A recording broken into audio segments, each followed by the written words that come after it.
You ask Tiger to solve. This deals with linear equations with one unknown. The final result is x equals 4/5.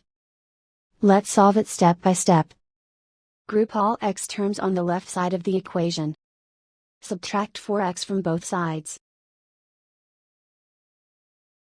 Group like terms. Simplify the arithmetic. Group like terms. Simplify the arithmetic. Group all constants on the right side of the equation. Add 10 to both sides. Simplify the arithmetic.